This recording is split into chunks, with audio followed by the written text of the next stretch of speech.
দেখেন গরুর পূজা কিভাবে শুরু হয় পৃথিবীতে প্রথম।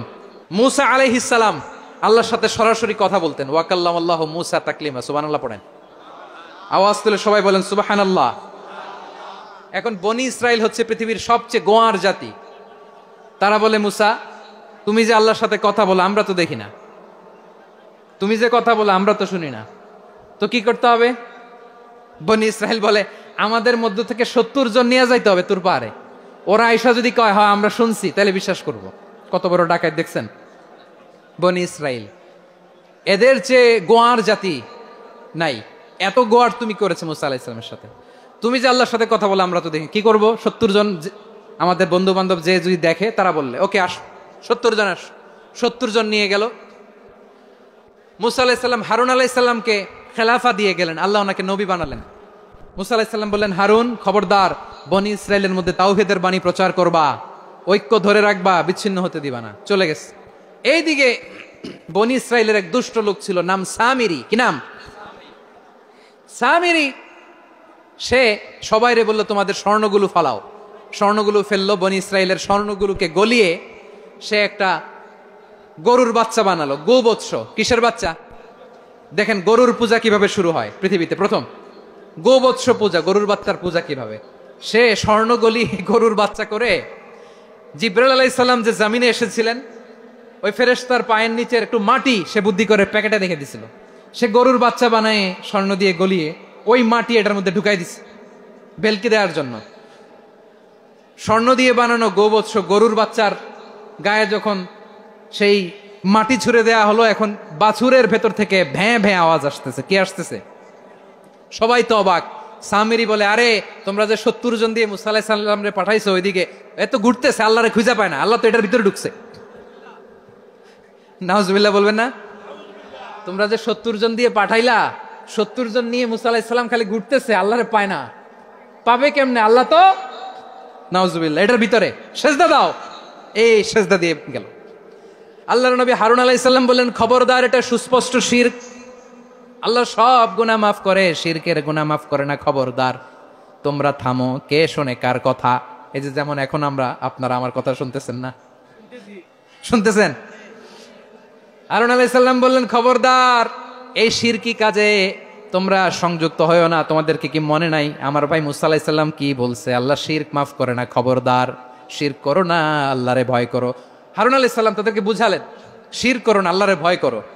শুধু এতটুকুই তিনি বুঝালেন, দাওয়াতি কাজ পালন করলেন, কিন্তু প্রতিরোধ করেন নাই, সশস্ত্র সংগ্রামে লিপ্ত হন নাই, বাধা দেন নাই। কারণ গৃহযুদ্ধ বেঁধে যেতে পারে। উনি ভাবলেন, আমি যদি আমার বাহিনী নিয়ে দাওয়াত দেওয়ার সাথে সাথে প্রতিরোধ করি, আক্রমণ করি, ওরাও আমারে আক্রমণ করবে, ব্লাডশিড হবে, রক্তপাত। এমন অবস্থা হবে বনি ইসরাইলের মধ্যে, যেটা হয়তো আমার ভাই মুসাও কন্ট্রোল করতে পারবে না। সুবহানাল্লাহ কইবেন না? এক একজন নবীকে আল্লাহ তাআলা কি ইন্টেলেক্ট দিয়ে পাঠিয়েছেন। তিনি ভাবলেন, আমি দাওয়াতি কাজটাই করি, এটা যে হারাম এটা থেকে শুধু বারণ করি, কিন্তু প্রতিরোধ না করি। আমি যদি ঐক্য ধরে রাখতে পারি, বাকিটা আমার ভাই সামলে নেবে। সুবহানাল্লাহ। হারুন আলাইহিস সালাম প্রতিরোধ করলেন না। বনি ইসরাইলের মধ্যে গৃহযুদ্ধ বেঁধে যাওয়ার আশঙ্কায় প্রতিরোধ করলেন না, আক্রমণ করলেন না, শুধু দাওয়াত দিলেন। ইন দা মিন টাইম মুসা আলাইহিস সালাম আল্লাহর সাথে কথা বলে যখন ফিরে আসলেন, দেখলেন বনি ইসরাইলের অধিকাংশ লোক মুশরিক হয়ে গেছে। মুশরিক হয়ে গেছে। মুসা আলাইহিস সালাম রেগে গেলেন। রেগে প্রথমে বনি ইসরাইলদেরকে অ্যাটাক না করে ভাইয়ের দাড়ি ধরলেন। হারুন আলাইহিস সালামের দাড়ি আর চুল। মেজাজি নবী ছিলেন। হারুন, তুমি কি করলা? তোমারে কি দায়িত্ব দিয়ে গেলাম? তুমি কি করলা? তুমি থাকতে বনি ইসরাইল কেমন করে শিরকের কাজে নিমজ্জিত হয়ে যায়? সাইয়েদনা হারুন আলাইহিস সালাম বললেন, ইন্নী, কোরআন সাক্ষী, কোরআন থেকে কোট করছি, ইন্নী খাশিতু আন তাকুলা ফাররাকতা বাইনা বনি ইসরাঈল ওয়া লাম তারকুব কওলি। ও আমার ভাই, আমার দাড়ি ধরবেন না, আমার মারবেন না। আমি ভয় করেছি, আমি ভয় পেয়েছি, না জানি আপনি বলেন তুমি কেন খাশিতু আন তাকুলা ফাররাকতা বাইনা বনি ইসরাঈল, আপনি এসে আমারে যদি বলেন তুমি কেন ঐক্য ধরে রাখলে না, কেন মারামারি হলো, কেন রক্তপাত হলো, তোমার কি এই দায়িত্ব আমি দিয়ে দিয়েছিলাম? আমার কথার দিকে কি তুমি ভ্রুক্ষেপ করো নাই?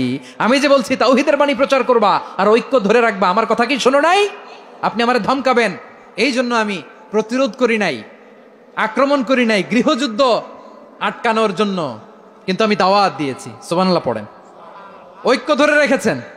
মুসা আলাইহিস সালাম মুহূর্তেই সামিরীকে আক্রমণ করলেন, অ্যাটাক করলেন, শাস্তি দিলেন। মুহূর্তেই ওই গোবৎস গরুর বাছুরকে ভেঙে চুড়ে মেসাকার করে সাগরের মধ্যে ভাসিয়ে দিলেন। পুরো বনি ইসরায়েলকে আবার তাওহীদের উপর প্রতিষ্ঠিত করলেন। পড়েন সুবহানাল্লাহ। এই ঘটনা থেকে শিক্ষা কি? শিক্ষা হচ্ছে আপনি শিরকের আড্ডাখানা দেখলেও বৃহৎ স্বার্থে তাওহীদের দাওয়াত দিবেন, প্রয়োজনে আপনি ঐক্য নষ্ট করবেন না। সুবহানাল্লাহ পড়বেন না? তাহলে ঐক্যের গুরুত্ব বেশি না কম বলেন? আওয়াজ করে বলেন। ওয়াতাসিমু বিহাবলিল্লাহি জামিআ, আল্লাহর রশিকে আঁকড়ে ধরো। ওয়ালা তাফাররাকু, তোমরা বিচ্ছিন্ন হয়ো না। পেকুয়ার ভাইরা আওয়াজ করে বলেন তো আদেশটা কার? এখন বলেন আমাদের ঐক্যবদ্ধ জীবনের দরকার আছে না নাই? এই যে ডক্টর মোহাম্মদ ইউনূস আমাদের লিডার, উনি যে আমাদেরকে জাতীয় ঐক্যের আহ্বান জানিয়েছে, ওনার আহ্বানে আমাদের সাড়া দেওয়ার দরকার আছে না নাই? রাজনীতিবিদদের যে ডাকছে খুশি লাগে না আপনার? আলেমদের ডাকছে খুশি লাগে নাই? আলহামদুলিল্লাহ বলবেন না? আলহামদুলিল্লাহ, সবাইকে ডেকেছে, ঐক্যবদ্ধ করেছে। আমরা ঐক্যবদ্ধ থাকতে চাই, আমরা ঐক্যবদ্ধ জীবন চাই, আমরা আর কাদা ছড়াছড়ি করতে চাই না। রাজি আছেন সবাই? এখন আমরা যদি ঐক্য নষ্ট করি আমাদের কি কি সমস্যা, কি ক্ষতি, কি কুফল? অনৈক্যের কুফল কি? কয়েকটা কুফলের কথা বলে শেষ করবো। প্রিয় ভাইরা, what are the drawbacks and disadvantages of division, social and political division in the society, disunity. আমরা যদি বিচ্ছিন্ন হই, একে অপরের যদি মারামারি করি, একজন যদি আরেকজনের কাফের ফতুয়া দেয়, আমাদের কি ক্ষতি? শুনবেন? কথা কয় না, শুনবেন? এক নাম্বার ক্ষতি হচ্ছে আমরা যদি বিচ্ছিন্ন হই আমাদের শক্তি কমে যাবে, আমাদের পাওয়ার আমরা হারাবো। আমাদের কি হারাবো? পাওয়ার। মনে রাখবেন, যখন আমি একা থাকি তখন আমি ব্যক্তি, যখন আমরা সবাই মিলি তখন আমরা শক্তি। যদি পরিস্থিতি কখনো এমনও হয় শিরকের আড্ডাখানা, আপনি ঐক্য প্রতিষ্ঠার জন্য, ঐক্য রক্ষার জন্য তাও শুধু তাওহীদের দাওয়াত দিবেন, ওইখানে আক্রমণ করবেন না। এটা কোরআনের নীতি।